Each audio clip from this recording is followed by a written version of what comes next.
20 સંવત 2503 જેઠવદ 30 શનિવાર તારીખ 4/6/77 દિને પૂજ્ય શ્રી કાંજી સ્વામીનું શ્રી સમયસા કળશ ટીકામાં કળશ 4 અને 5 ઉપર સુવર્ણપુરીમાં પ્રવચન. સમયસા કળશ ટીકા પરના 5મી વખતના સળંગ પ્રવચન નંબર 6. નમો લોહે સૌ હરિહંતાણમ નમો લોહે સૌ સિદ્ધાણમ નમો લોહે સૌ આયર્યાણમ નમો લોહે સૌ ઉજ્જાયાણમ નમો લોહે સૌ ત્રિકાળવતી શ્રાવણમ ઓમકારમિંદુ સંયુક્ત નિત્યમ જાયંતી યોગિના કામદમોક્ષદો છે ઓંકારાય નમો નમઃ. મંગળમ ભગવાન મંગળમ ગૌતમોની મંગળમ કુંકુંડારી ઉજેન્દ્રમો સુમંગળમ નમઃ સમરિસ્વારાય સ્વાનુભૂત્યા ચકાસ્તે સ્વભાવાય ભવાય સર્વાના વિભાવ નિયુદ્ધ નિરાકાર. કળશ ટીકા ચોથો કળશ છે ને 8 જીન વચનથી રમંતી એનો અર્થ થઈ ગયો. આસન ભવ્યું છે વચમાં,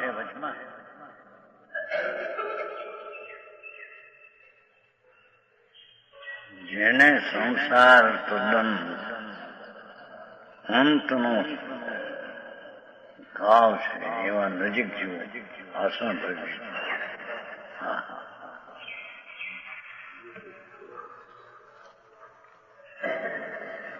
કારણ કે ગીઠે અર્થ કરશે ને કાલ પહોંચવાનો કાલ છે, કાલ લબ્ધિ કરશે. જીન વચન દીવધ્વનિમાં કહી છે ઉપાદેશ બીજી વસ્તુ. ભગવાનની વાણીમાં દિવ્ય ધ્વનિ દ્વારા આ આત્મા અંતર જ્ઞાન અને આનંદ સ્વરૂપ છે. જાણનાર જાણનાર જાણનાર જાણનાર જેનો સ્વભાવ છે, જેની સત્તાથી જાણવું થાય છે, જેના હોવાપણાથી જાણવું થાય છે, એવું જાણનાર જે ભગવાન આત્મા ત્રિકાળી જે શુદ્ધ ધ્રુવ તે જીન વચનમાં એને ઉપાદે કીધી, આદરણી કીધી. એ વસ્તુ આદરવા લાયક છે. બીજા જ્ઞાનીને રાગ આદિ હોય એ કહેશે પછી, પણ એ બધા એ છે, વ્યવહાર એ છે ને.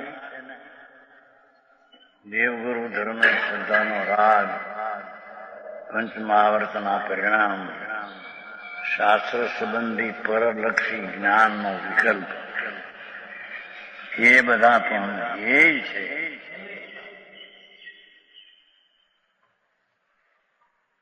એ આ વાંધા છે ને વ્યવહારથી થાય, વ્યવહાર હોય છે. જ્ઞાનીને વ્યવહાર તો હોય તો છે, જ્યાં સુધી પૂર્ણ વિતરાગ ન હોય ત્યાં સુધી એને દેવગુરુ ધર્મની શ્રદ્ધા હોય છે. ચારિત્રવંત હોય તો પંચ મહાવર્ત હોય છે. અમથું સમ્યક દ્રષ્ટિને દેવગુરુ શાસ્ત્રની ભક્તિ પ્રભાવના એવો ભાવ તો આવે છે.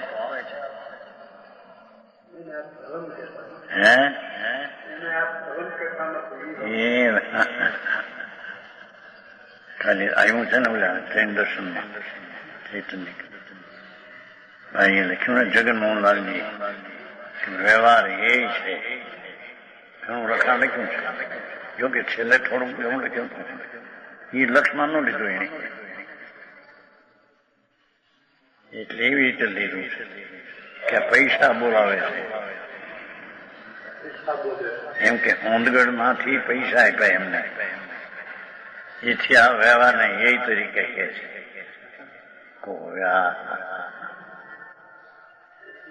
આની સચ વાત એ બે કે એ બધી વાત જાણે પૈસા દીધા માટે. હા, રૂ કેટલી હોય.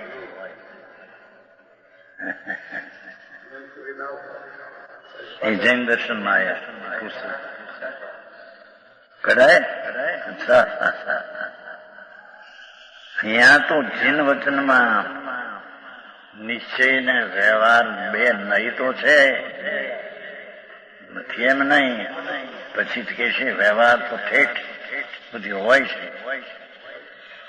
પણ એ આલંબન તરીકે કહેવાય છે વ્યવહાર, એમ કે છે, પણ આશ્રય કરવા લાયક નથી. હિત એ નથી. હિતનું સાધન કારણ તો ભગવાન આત્મા, એ જાણક સ્વભાવ, જે જાણક સ્વભાવ, એ જાણક સ્વભાવની સત્તા, એવું જે શુદ્ધ ચૈતન્ય આત્મા, એને વિતરાગની વાણીમાં એને આદર કરવો, ઉપાધિ કરવો એમ કહ્યું છે. તેમાં સાવધાનપણે રમંતીની વ્યાખ્યા કરી. સાવધાનપણે એટલે મોહના અભાવથી જે પરમા સાવધાન હતો તે મોહ હતો. પોતામાં સાવધાનપણે મોહ રહિત આત્માના સ્વભાવમાં સાવધાનપણે રુચિ શ્રદ્ધા પ્રતીતિ કરે છે. જ્ઞાયક ભાવ, એવો સ્વભાવ ભાવ, એની જે કોઈ રુચિ કરે છે, એની પ્રતીતિ કરે છે, એની શ્રદ્ધા કરે છે, એનું વિવરણ, ત્રણનું વિવરણ, શ્રદ્ધા પ્રતીતિ અને રુચિનું વાસ્તવિક અર્થ શું? કે શુદ્ધ જીવ વસ્તુનો પ્રત્યક્ષપણે અનુભવ કરે છે.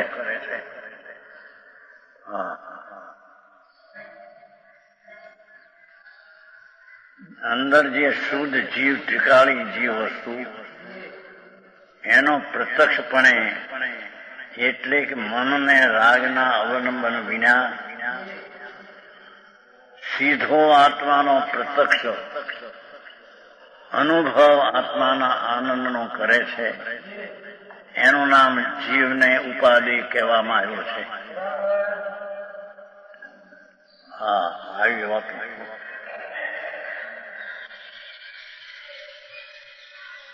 કેટલો સરસ અર્થ કર્યો છે.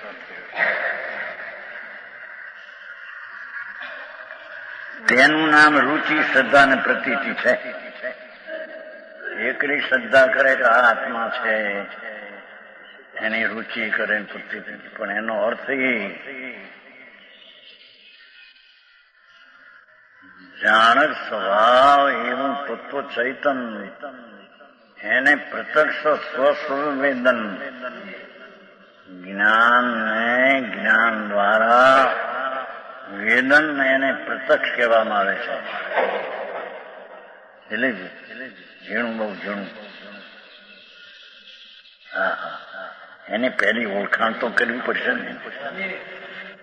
ઓળખાણ તો વસ્તુથી ત્યાં છે. એનું જ્ઞાન જ જ્યાં નથી સાચું, ત્યાં તો એના કોઈ રસ્તા જ નથી ઉગરવાના. હા, કે છે એનું નામ રુચિ, પ્રતીત ને શ્રદ્ધા કહેવામાં આવે છે. ભાવાર્થ વચન પૂદગલ છે. પાઠમાં એમ આવ્યો ને, જીન વચન થી રમનથી. તો વચન તો પૂદગલ છે, તેની રુચિ કરતા સ્વરૂપની પ્રાપ્તિ નથી. પૂદગલની રુચિ કરતા કઈ સ્વરૂપની પ્રાપ્તિ. તેથી વચન દ્વારા કહેવામાં આવે છે, વચન દ્વારા કહેવામાં આવે છે જે કોઈ ઉપાધિ વસ્તુ ભગવાન આત્મા જ્ઞાન સ્વરૂપ ચૈતન બિંબ, તેની સન્મુખનું પણ એનું નામ ઉપાધિ છે. તેનો અનુભવ કરતા ફળ પ્રાપ્તિ છે. ફળ પ્રાપ્તિ એટલે સુખ જુએ છે, સુખની પ્રાપ્તિ ક્યાં છે?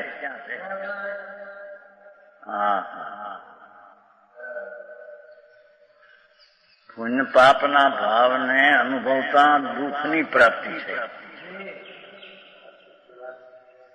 સમજણજી?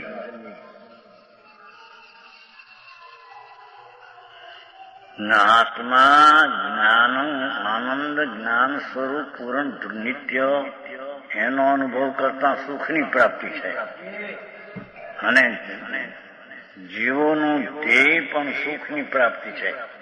સુખ જોઈએ છે, દુઃખ જોતું નથી, સુખ જોઈએ છે. તો એ સુખનું ફળ સ્વનો અનુભવ કરતા સુખ પ્રાપ્તિ થાય છે. હા હા હા આવો મારો બોલે કે વ્યવહાર કરતા કરતા થાય એમ કહો, એમ કે પંડિતજી कहते हैं तो ना पढ़ते होता है वो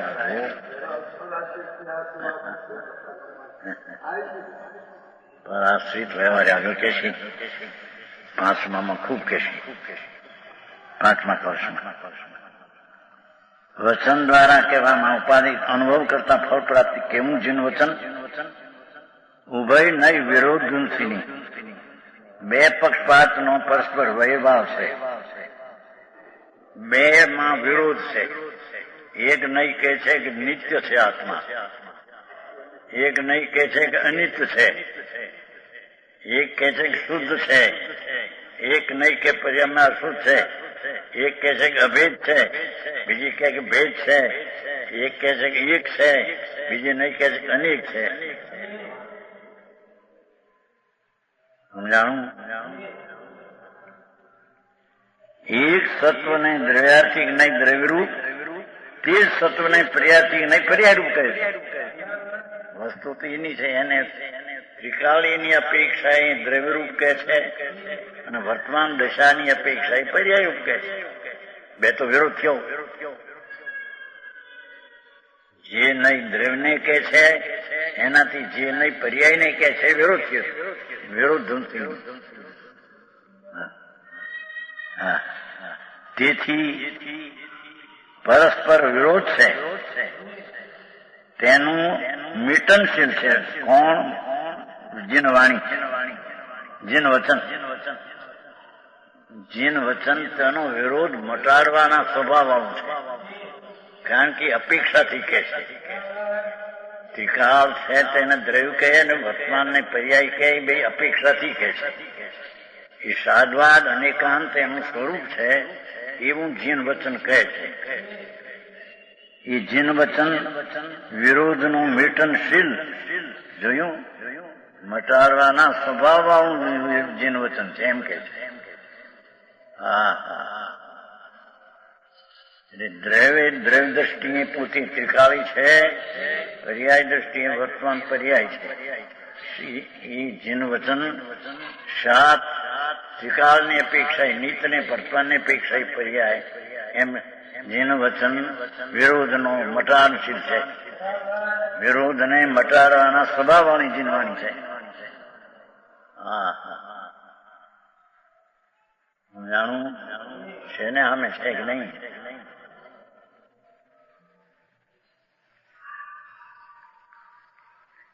બંને નહીં વિકલ્પ છે. હવે અહીં એમ કે આત્મા દ્રવ્ય ત્રિકાળી નિત્ય છે અને વર્તમાન અવસ્થાથી અનિત્ય છે. એ બે ને અહીં તો ભેદરૂપ કહીને વિકલ્પ કયો. ભેદરૂપ વિકલ્પ છે એમ. હા શુજીવ સ્વરૂપનો અનુભવ નિર્વિકલ્પ છે અને એક ભગવાન આત્મા શુદ્ધ જીવ સ્વરૂપ એનું પવિત્ર ત્રિકાળી એનો જે અનુભવ એ નિર્વિકલ્પ છે. એમાં વિકલ્પ રાગ નથી. શું કીધું? નિશ્ચય નહીંથી ત્રિકાળથી દ્રવ્ય છે, વસ્તુ છે ત્રિકાળી, એ પણ એક વિકલ્પ છે. રાગનો અંશ ભેગો પક્ષની અપેક્ષા. અને પર્યાય છે એ પણ એક રાગનો અંશ છે, અને અનુભવ છે એ તો નિર્વિકલ્પ છે. આ બે નયોની અપેક્ષાથી કહેવું એ તો એક રાગના ભાગનું અવલંબન છે, માટે સ્વવિકલ્પ છે, અને અનુભવ કરવો એ નિર્વિકલ્પ છે. આવી વાતો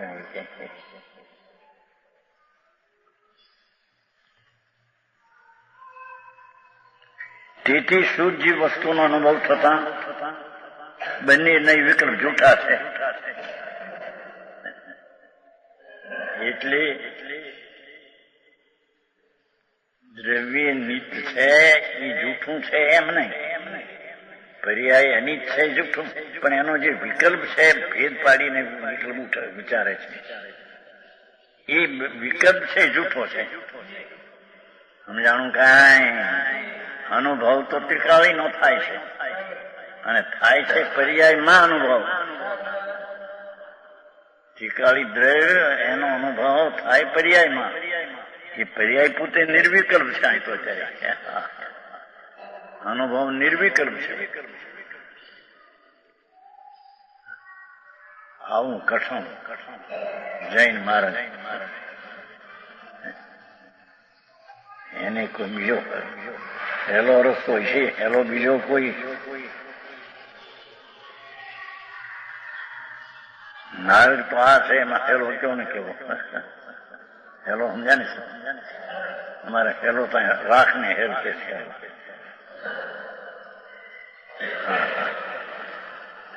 કેવું છે જીન વચન શાદ પદાંકે શાદવાદ અનેકાંત એનું સ્વરૂપ પાછળ કયું છે, કહેવાય ગયું છે કે આત્મા સત્તાથી જોવું તો દ્રવ્યરૂપ છે, અભેદથી જુઓ, અને એ સત્તાને ભેદથી જુઓ તો ગુણરૂપ છે. પેલું આવી ગયું છે અનેકાંતનું છે. ત્રીજે પાને ત્રીજી લીટી, જે કોઈ સત્તાસ્વરૂપ વસ્તુ છે તે દ્રવ્ય ગુણાત્મક છે, તેમાં સત્તાથી અભેદપણે દ્રવ્યરૂપ કહેવાય છે, તે સત્તા ભેદપણે ગુણરૂપ કહેવાય છે. આનું નામ અનેકાંત. ત્રીજે પાને પહેલી લીટી ત્રીજે પાને પહેલી 2-3 લીટી છે.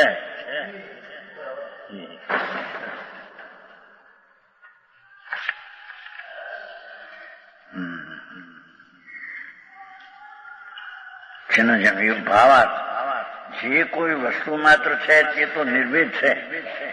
વસ્તુ જે છે એમાં કઈ ભેદ નથી, કેમ કે પર્યાય ત્રિકાળને જોવે એમાં ભેદ ક્યાં રહે? વસ્તુ માત્ર અભેદ છે, પર્યાય પણ અભેદ છે. જુદી પાડે તોય ભેદ થાય, આમ તો અભેદ વસ્તુ.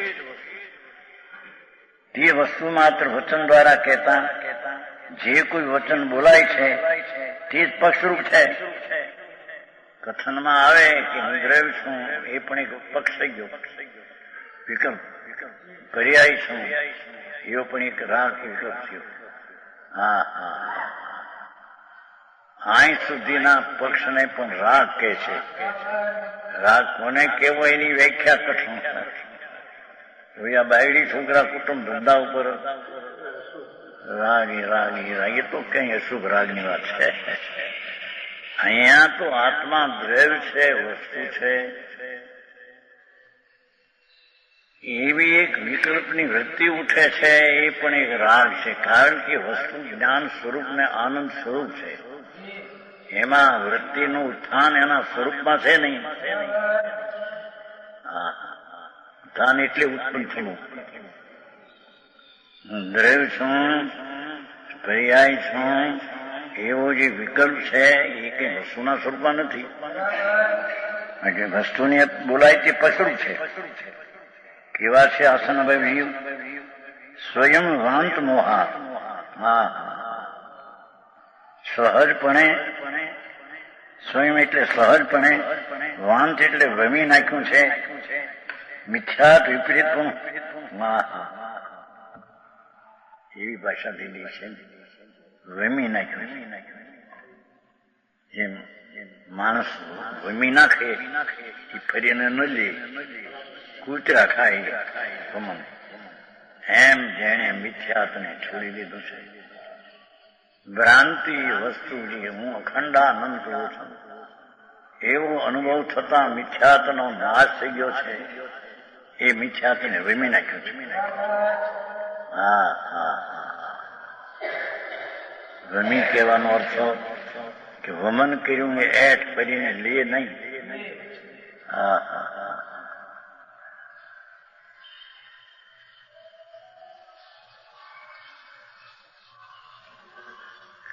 સ્વયં વાંત મોહા, સહજપણે ભમી નાખ્યું છે મિથ્યા, એટલી વિપરીત પણ મોહની વ્યાખ્યા આટલી બસ નહીં શકાય.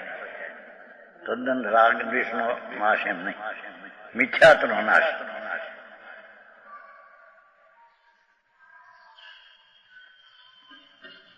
હવે ઝીણી ઝીણી વાત આવે છે. ભાવાર્થ આમ છે કે અનંત સંસાર જીવોને ભમતા થતા જાય છે. ચાર ગતિમાં રખડતા અનંત સંસાર અનંત કાળ જાય છે.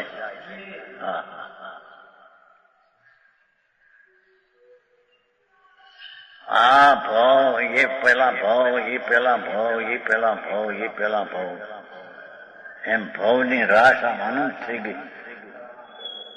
કોઈ અનંત કાળમાં ભાવ વિનાનો રહ્યો નથી. હા હા હા એવો ભાવ ભ્રમણ કરતા અનંત કાળ જાય છે.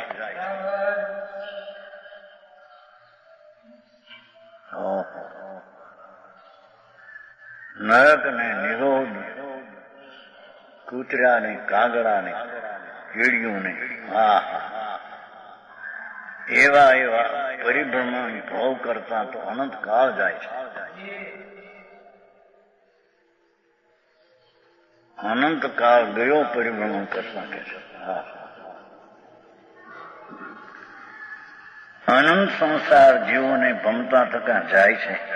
હા જે સંસારી જીવ, આ શબ્દ અહીં લીધો છે. અનંત સંસાર જીવોને ભમતા થતા જાય, રખડતા રખડતા અનેક ભોગ. માણસપણું પણ અનંત વાર મળ્યું છે અને કોઈ બેઠો ત્યારે ઢોરમાં ગયો, નરકમાં ગયો.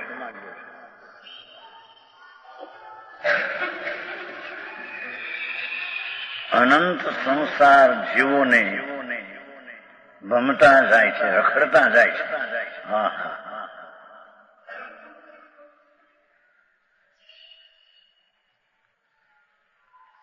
તે સંસારી જીવ એક ભયરાશિ છે, એક અભય રાશિ છે. એક ભયનો ઢગલો છે, રાશિ છે ને, ભય રાશિ છે. એક જીવ યુગતા મોક્ષને લાયક માટે એવા ભવ્ય રાશિ છે, રાશિ ને ઢગલો. એક અભવ્ય રાશિ છે, તેમાં અભવ્ય રાશિ જીવ ત્રણેય કાળ મોક્ષ જવાના અધિકારી નથી. હા અભવ્ય જીવ એ છે. કોરડું મગ એવા, કોરડું મગ થાય ને મઠ ને અડદ ને, કોરડું ક્યાં કહેતા નહીં ચડે એવા, ક્યાં કહેતે હે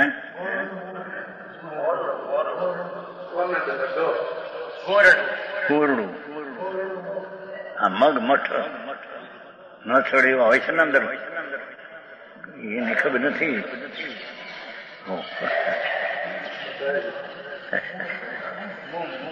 મૂગ અડદ મઠ સબ કોરડું, પાણીમાં બફાય નહીં એવા હોય છે. કેટલા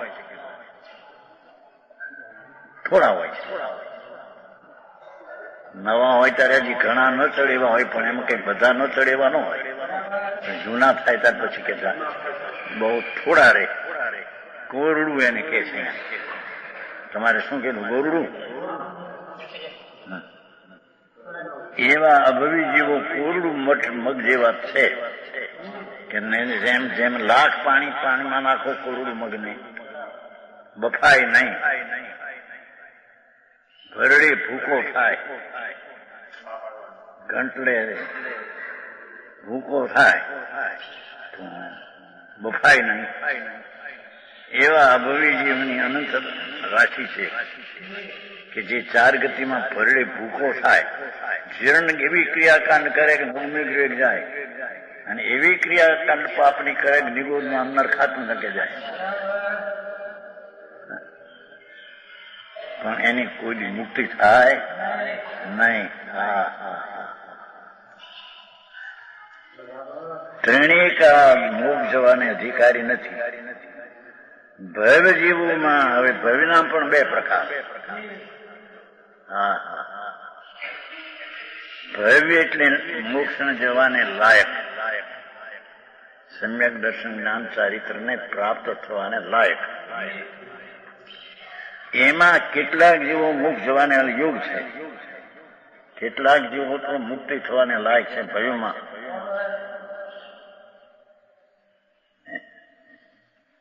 તેમને મોક્ષ પહોંચવાનું કાળ પરિમાણ છે.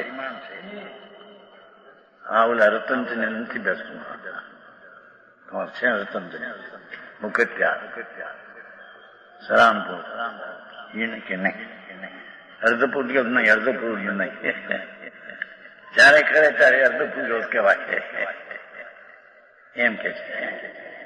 જૂઠી વાત છે, એ વાત અહીં સિદ્ધ. તેમને મોક્ષ પહોંચવાનું કાળ માપ છે.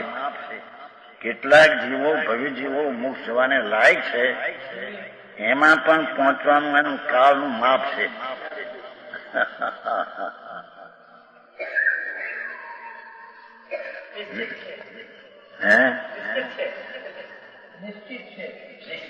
કે છે વિવરણ. જીવ આટલો કાળ વીતતા મુક્ત જશે. આ જીવ છે, આ જીવ આટલો કાળ વીતતા મુક્ત જશે એવી નોંધ કેવળ જ્ઞાનમાં છે.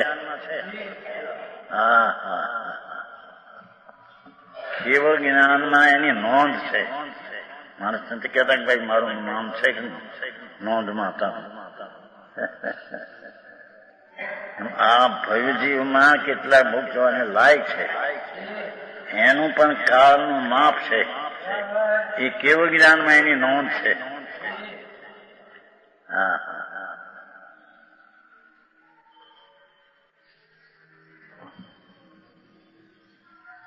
તે જીવ સંસારમાં ભમતા ભમતા જયારે અર્ધપુરુષ પરાવર્તન માત્ર રહે છે, શબ્દ છે એ ના પડે. અર્ધપુરુષ માત્ર આને સુધારવા માંગતા થઈ, પછી બંધ રાખ્યું પોતાની દ્રષ્ટિએ. કારણ કે આ અર્ધપુરુષ સંસાર રહે ત્યારે પામે એમ કે છે, એ કે નહીં,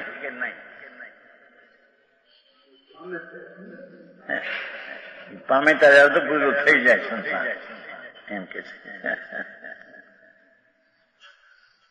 એટલે આ એને વિરુદ્ધ લાગે છે. અર્ધપુરુષ પરાવર્તન માત્ર રહે છે ત્યારે જ સમિકત ઉપજવાને યોગ છે.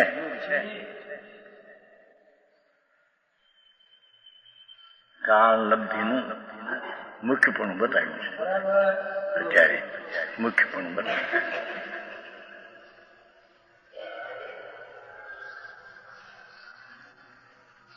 આનું નામ કાળ લબ્ધિ કહેવાય છે. જયારે અર્ધપુરુષ પરાવર્તન એમાં પણ અનંતી 24 જાય. અર્ધપુરુષ પરાવર્તન અનંત તીર્થંકરો થાય.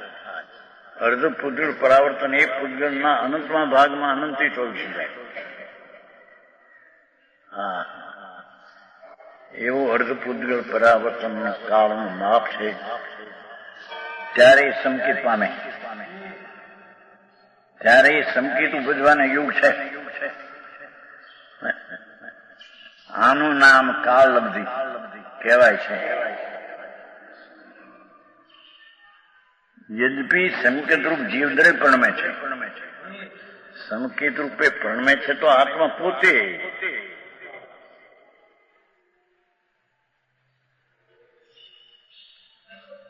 તથાપી કાળ અવધિ વિના કરોડ રૂપિયા જો કરવામાં આવે તો પણ જીવ સંકેત રૂપ પ્રણમનના યોગ નથી. કાળ અવધિમાં મુખ્ય થાય. અને હું તો એને પહેલેથી 72ની સાલથી કહ્યું કે ભાઈ કાળ અવધિ આ છે ખરી, પણ કોને જ્ઞાન થાય એને બોલી તો ધારણા થઈ એક, પણ જેને સમ્યક દર્શન આ જગતમાં સર્વજ્ઞ છે તે એ પ્રશ્ન આવેલો 72ની સાલ, 61 વર્ષ, 60 और 1 वर्ष बड़ा प्रश्न संप्रदाय में चला कि सर्वज्ञ ने दीठ में ऐसा होगा, आपने क्या पुरुषार्थ कर सके? केवल ये दीठवान तक કેવડી છે જગતમાં સર્વજ્ઞ છે. એક સેકન્ડના અસંખ્ય ભાગમાં એક જ્ઞાન ગુણની એક પર્યાય 3 કાળ 3 લોકને જાણે, અનંતા કેવડીને જાણે એવી એક સમયની પર્યાયની સત્તા હોવા પણ જગતમાં છે. કોને બેસે કે નહીં બેસે? જેને જ્ઞાન સ્વભાવમાં ભગવાન બેસે એને ઈ બેસે.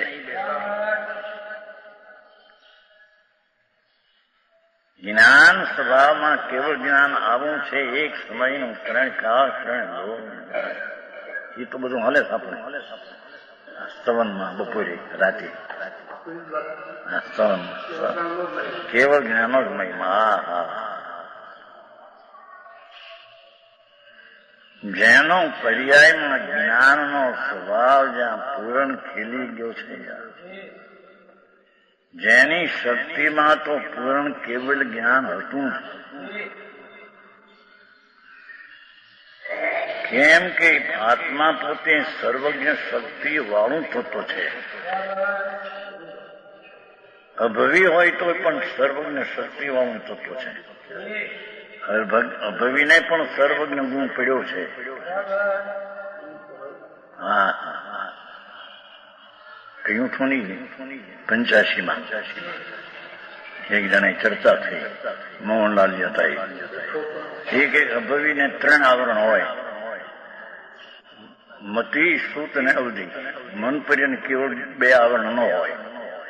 85ની સાલમાં ચર્ચા ચાલી, 48 વર્ષ હુઆ, 50 નું કમ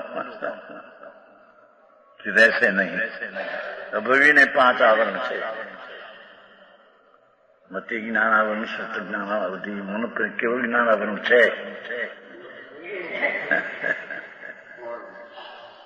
અભવીને 5 આવરણ છે. એનો અર્થ થયો કે કેવળ જ્ઞાનાવરણી છે તો શક્તિમાં કેવળ જ્ઞાન છે, એનું આવરણ નિમિત્ત રૂપે છે. ન્યાય સમજાય છે?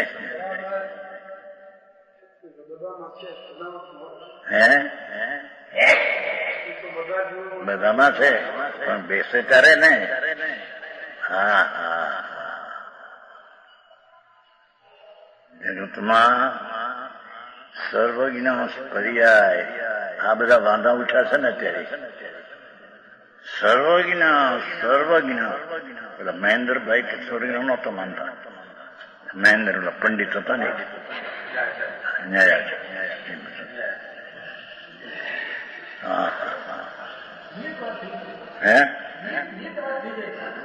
નિયત વાત છે ના સર્વજ્ઞમાં પુરુષાર્થ આવે છે, સ્વભાવ સર્વજ્ઞ ગુણ તરફ ઢળવાનો.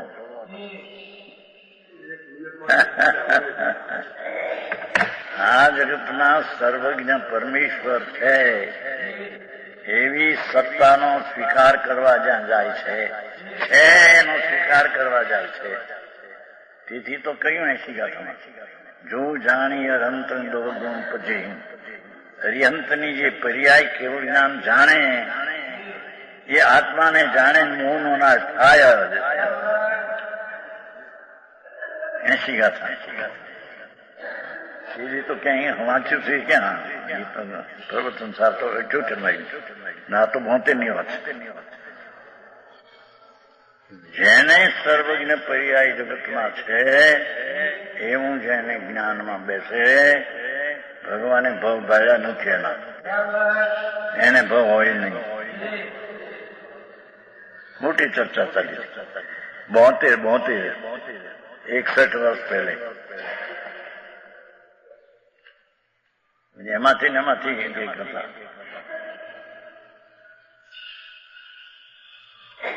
રોજગાવાળા ઉધમસિંહ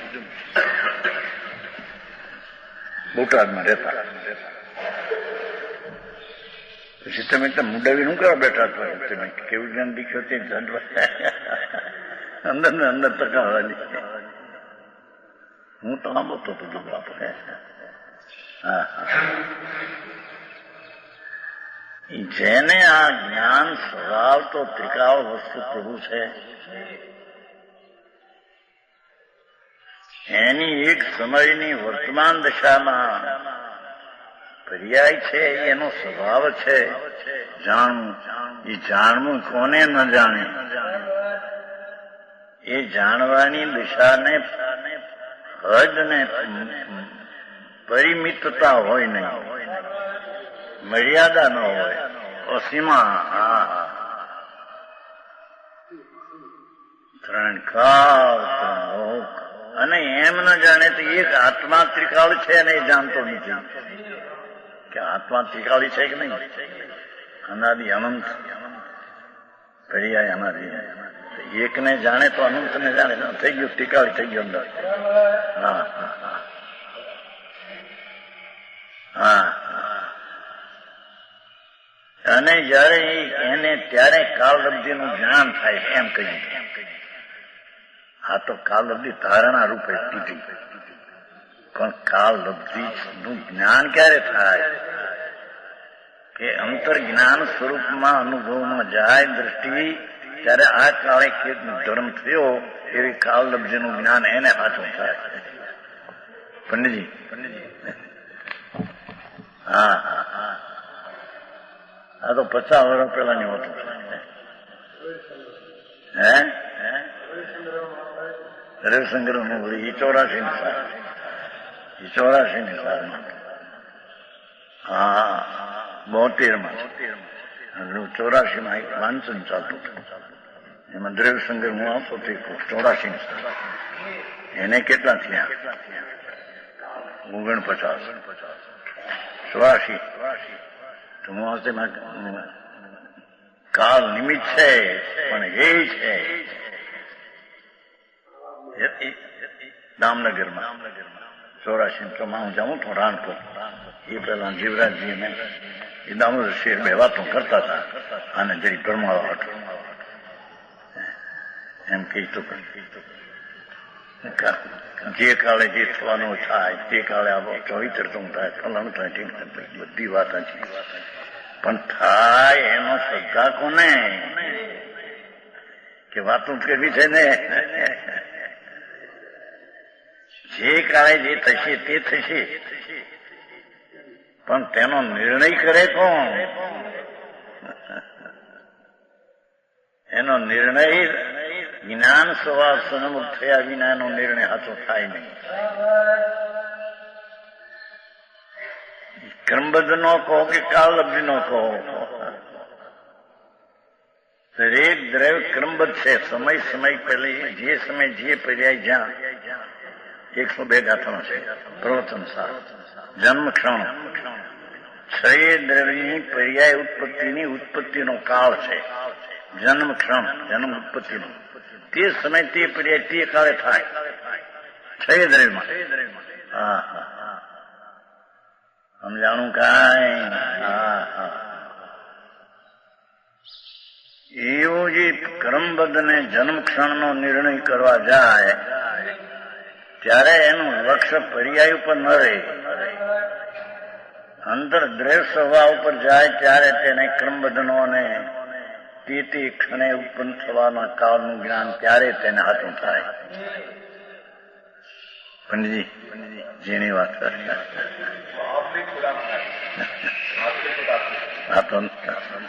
अब अंदर से आया था 72 का था 72 वर्ष 34 की साल बहुत अकाल एक दिन तो छोड़ दिया संप्रदाय गिराज महाराज बेचारा गुरु હતા શાંત સાહેબ જયારે હું નીકળી જયારે રેતનું કહ્યું આ શ્રદ્ધા નડે નહીં હો કાની જો મૂર્તિ ની તો મૂર્તિ માન ન માને નહીં મૂર્તિ માને શ્રદ્ધા નડે એમાં મેં આ મૂળ વાંધામાં છે આખા મૂર્તિ ફૂર્તિ પછી રહી. હા જેને આત્મા એક સમયની પર્યાય કેવળ જ્ઞાન જાણે એવું થાય બહારને, પણ એ કેવળ જ્ઞાનની સત્તાના સ્વીકાર વાળાને એ દીઠું એવું થાય ની શ્રદ્ધા હોય ને, સમજાય છે? એની શ્રદ્ધા થતા તો સ્વતંત્ર સન્મુખ થાય ત્યારે થાય. એ વખતે સન્મુખનો એટલો પ્રશ્ન હતો, પણ જ્ઞાનમાં આ વાત બેહે છે અને એમ હતું. જેના જ્ઞાનમાં સર્વજ્ઞ છે એમ વાત બેહે છે એને ભવ ન હોય. એક બે ભવ હોય જાણવા લાયક નથી. આ તો 72ની સાલ કેટલા વર્ષ જન્મ્યા પેલા. એ દિલીપ તું તો ક્યાંય બોલ્યો ભવમાં આવીશ ક્યાં?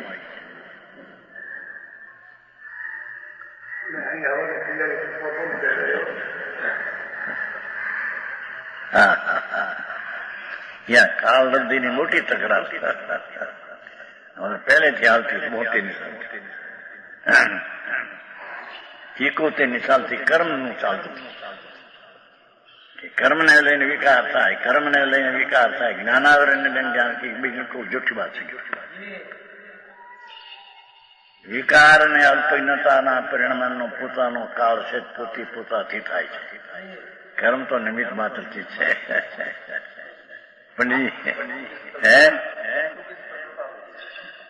સ્વતંત્ર છે. હા અહીંયા કાળલબ્ધિ કીધી છે એક વસ્તુ છે, પણ તે કાળલબ્ધિના કાળમાં 5 સમય આયે હોય છે. સમજાણું કાંઈ? 5 સમય એટલે જો જીવ વિનાયક સ્વરૂપ છે જેનો સ્વભાવ, અને જેની એક સમયની પર્યાયમાં 3 કાળ જણાય છે એવો પર્યાયનો સ્વભાવ. એ સ્વભાવનો નિર્ણય કરતા પોતાનો જ્ઞાયક સ્વભાવ છે એનો નિર્ણય થાય છે. એટલે સ્વભાવ આવ્યો, એના તરફનો પુરુષાર્થ છે, પુરુષાર્થ આવ્યો. એ જ કાળે તે થવાનું છે તે કાળ આવ્યો, તે જ કાળે તે ભાવનું ભવિતવ્ય છે તે ભાવ આવ્યો, અને તે જ કાળે કર્મના નિમિત્તનો અભાવ છે એ પણ નિમિત્ત આવ્યું. એક જ સમયમાં 5 છે. હા હા ઝીણું પડ્યું, ઝીણું પડ્યું.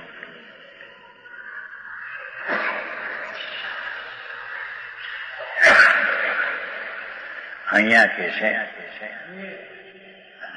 આનું નામ કાળલબ્ધિ કહેવાય છે. જોયું? ત્યારે સંકિત પૂજવાને યુગ છે અર્ધપુદ્ધ. યદ્યપી સંકિત રૂપ જીવધરે પ્રણમે છે, તથાપી કાળલબ્ધિ વિના ક્રોધ ઉપાય કરવામાં આવે તો પણ જીવ સંકિત રૂપ પ્રણવાને યોગ નથી, એવો નિયમ છે. એ પણ હોય જ તે કાળલબ્ધિની હારે 5 સમય હોય જ. આ તો જ્ઞાન કરવાની વાત છે, ન જાણે એ વાત છે જ નહીં. હા હા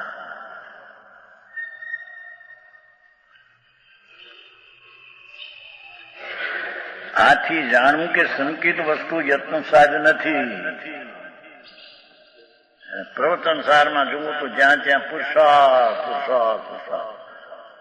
હું સંકિત તો પામ્યો છું, પણ હજી રાન ચોર છે એ માટે કડ બાંધીને પુરુષાર્થ આવે છે ને, કમર બાંધીને બેઠો બરાબર પુરુષાર્થ. રાગને છેદવા. હા હા હા.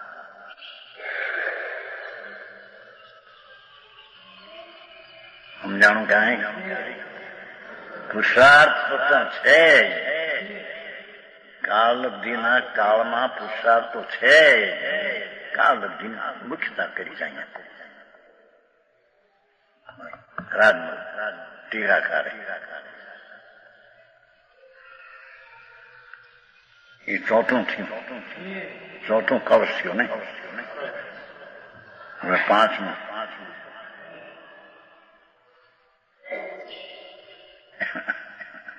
વ્યવરણનય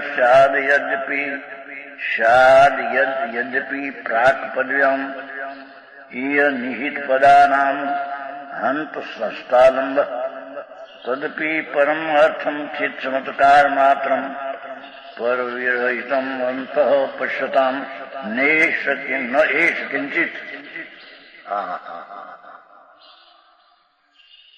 વ્યવહારના યદ્યપી હસ્તાલમ સ્યાત. વ્યવહાર નહીં કથન જેટલું કથન. આ એની વ્યાખ્યા. વ્યવહારનો અર્થ કથન. કથન ભેદ પાડીને કરવું એ કથન કથન માટે. હા હા. તેનું વિવરણ. જીવ વસ્તુ નિર્વિકલ્પ છે.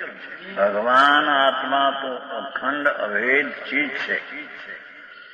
એમાં કોઈ ભેદે નથી ને રાગે નથી. તે તો જ્ઞાન ગોચર છે. ભગવાન આત્મા તો જ્ઞાન ગમ્ય છે. અંદર જાણવાના જ્ઞાનને ગમ્ય છે. રાગને વિકલ્પને ગમ્ય આત્મા નથી. સમજાણું કાંઈ? આવી વાત. એકાંત તાણીને બે.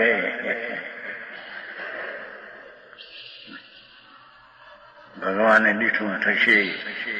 આપણે પુરુષાર્થ શું કરી શકીએ? માટે સર્વને ઉડાવો.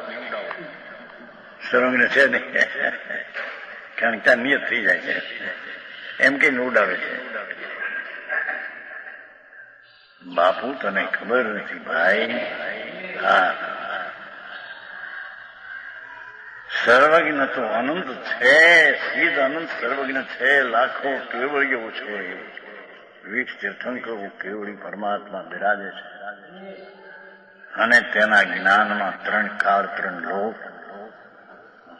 હસ્તામળકની પેટે જણાય છે. હાથમાં જેમ આંબળું જણાય એમ જણાય છે.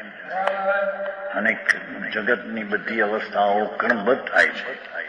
છે દ્રવ્યની એક પછી એક પછી એક પછી એક જે થવાને કાળે તે થાય છે. એ બધું ભગવાને ગઈ અવસ્થાઓને જાણે નથી થઈને પણ વર્તમાન પ્રત્યક્ષ જાણે છે. પર્યાય દ્રવ્યમાં અત્યારે નથી ભવિષ્યની, છતાં ભવિષ્યમાં થશે તેને વર્તમાનમાં પ્રત્યક્ષ જાણે છે. હા હા, આ જ્ઞાન સ્વભાવ.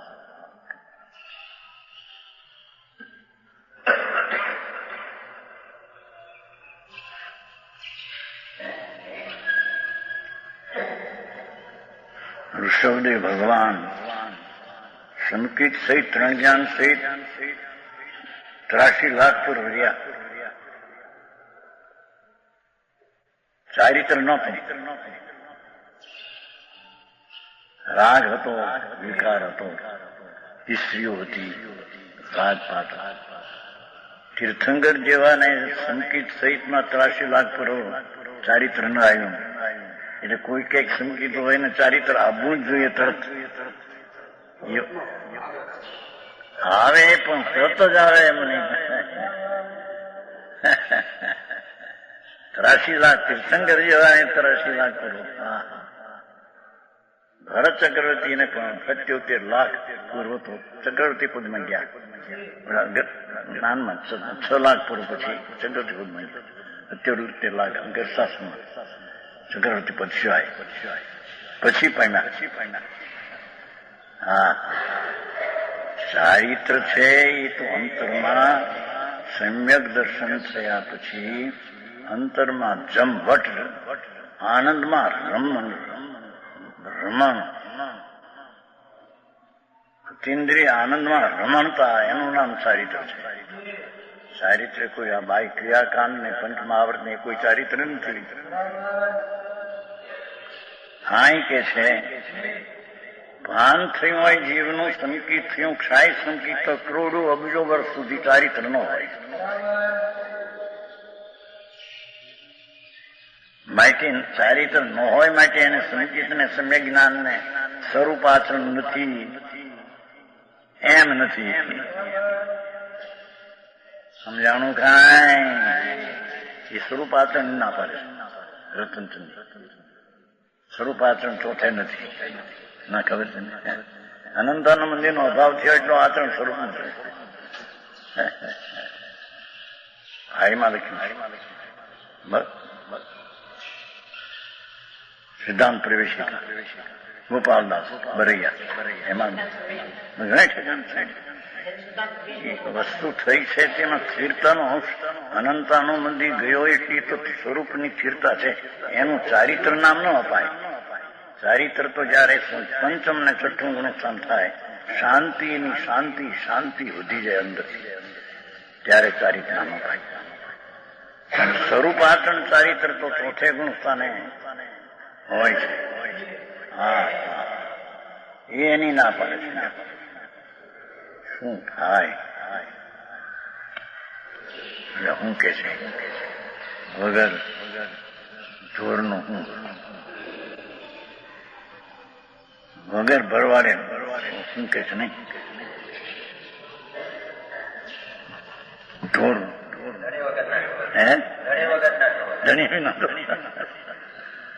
ધણી વિનાના ઢોર આવે. ક્યાં ઢોર જાય? ધણી હોય તો ખ્યાલ આપે ક્યાંય આ બાજુ ન નીકળવાનું. હા ધણી વિનાના ઢોર કેવળ જ્ઞાની પરમાત્માના વિરહ પીડ્યા.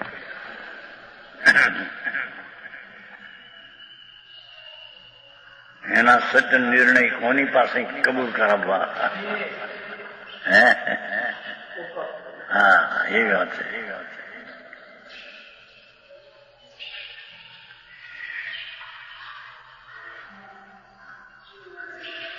જીવ વસ્તુ તો નિર્વિકલ્પ છે. તે તો જ્ઞાન જન્મ છે એ જ્ઞાનથી જણાવી ચીજ છે. કોઈ ક્રિયાકાંડથી વ્રત નિયમને એવા વિકલ્પથી જણાવી ચીજ નથી. તે જો એ વસ્તુને કહેવા માંગે ત્યારે એમ જ કહેવામાં આવે કે જેના ગુણ દર્શન જ્ઞાન ચારિત્ર તે જીવ જો ભેદ પાડ્યો. જેના ગુણ દર્શન જ્ઞાન ચારિત્ર્ય ગુણ એટલું તો એને ભેદ પાડી વિના સમજાવી શકાય જ નહીં. એટલો તો વ્યવહાર આવ્યા વિના રહે નહીં. છતાં એ વ્યવહાર આદરણીય નથી એ છે. હા સમજાણું કાંઈ? જેના ગુણ દર્શન જ્ઞાન ચારિત્ર તે જીવ જો કોઈ બહુ સાધિક એટલે વધારે બુદ્ધિવાળો હોય તો પણ આમ જ કહેવું પડે. એમાંથી બીજું કોઈ ઉપાય બહુ તો ટૂંકું લેવું હોય 10 મિનિટ તમે એમ કહ્યું જ્ઞાનથી આત્મા પેલા વળી આઠમું દર્શન જ્ઞાન ચારિત્ર પ્રાપ્ત થાય તે આત્મા એમ લીધું 8મી ગાથા. 10મી કે જ્ઞાન એટલું તે આ જ્ઞાન ત્યાં એટલો તો ભેદ પડ્યા વિના સમજાવાય. એટલો તો વ્યવહાર વચમાં આવ્યા વિના રહેતો નથી. પણ એ વ્યવહાર એ છે. હા હા આવું કામ વાતે વાતે ફેર પડે. વસ્તુને જે રીતે છે એ રીતે ન સમજે તો ઘણો ફેર પડી જાતો. હા હા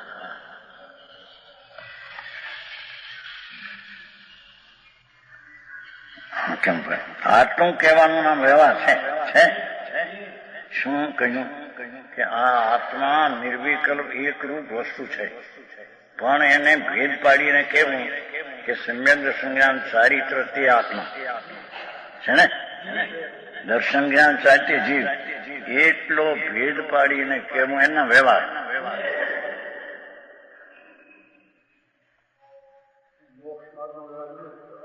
એ અહીં નથી. આ તો આ વ્યવહાર એ છે એ વાત છે.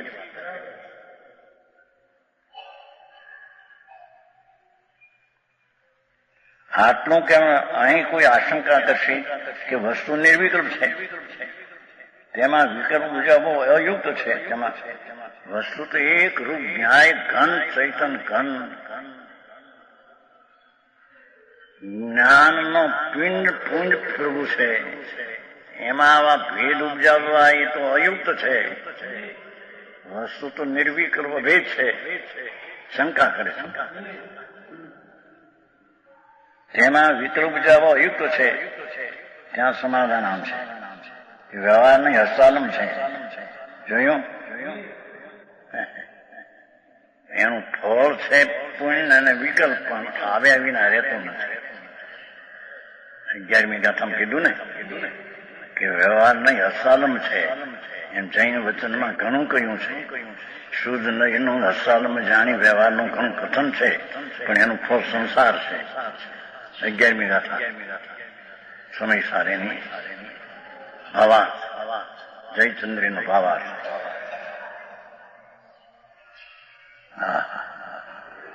વ્યવહાર નહીં હસ્તાલમ છે. ત્યાં હસ્તાલમ શબ્દ વાપર્યો છે. જેવી રીતે કોઈ નીચે પડ્યો હોય તો હાથ પકડીને ઊંચો લીશે એટલું તો નિમિત્ત છે હોય.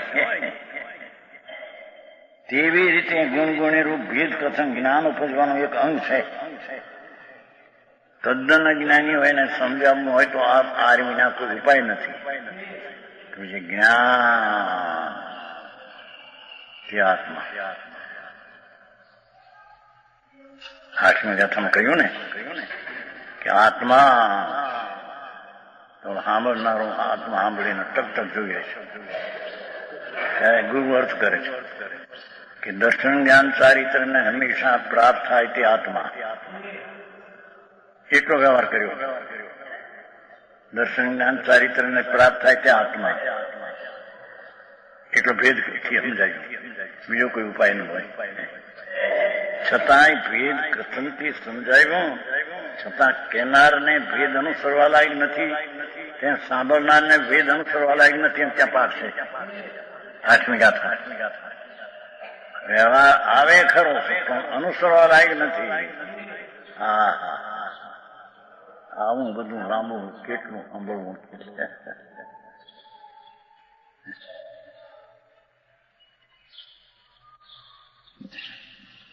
ભેદ કરે. જ્ઞાન ઉપજવાનું એટલે તદ્દન જ્ઞાની છે એને એટલું કહેવાય જો આ જ્ઞાનથી આત્મા એટલું વાત. બીજે ઠેકાણે એવું પણ લીધું છે કે વ્યવહાર સ્વવિકલ્પ હોય એને વ્યવહાર આવે, નિર્વિકલ્પ હોય ને વ્યવહાર એવું અર્થમાં દીધો છે.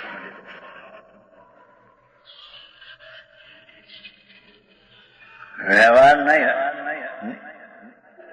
ઊંચો પકડીને ગુણગુણી ભેદ કથન જ્ઞાન ઉપર નહીં અંગ છે. જીવનું લક્ષણ ચેતના એટલું કહેતા ત્રણે કાઢ્યા કાઢી નાખી. ન્યાય જે ત્રણ હતા એક કર્યું. જીવનું લક્ષણ ચેતના. ચેતન જે આત્મા એનું લક્ષણ ચેતના. ચેતવું, જાણવું, દેખવું. જાણવું દેખવું જેની ભૂમિકામાં એ ચેતના. એ ચેતનાત્માનું લક્ષણ છે. આટલો ભેદ કથન આવ્યો એ વ્યવહાર. જીવનું લક્ષણ ચેતના કહેતા પુદ્ગળાદિથી અચેતન દ્રષ્ટિ ભિન્નપણાની પ્રતીતિ ઉપજે જોઈ. જળથી ભગવાન જુદો છે એવી પ્રતીતિ ઉપજે છે.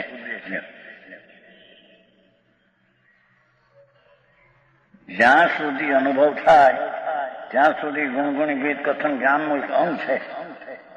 આવે કથન આવ્યા વિના રહે નહીં. વ્યવહાર નહીં જેમના સ્થળ છે તેઓ કેવા છે? વ્યવહાર નહીં નિમિત્તપણે આવે છે કેવા છે એની વ્યાખ્યા કરશે.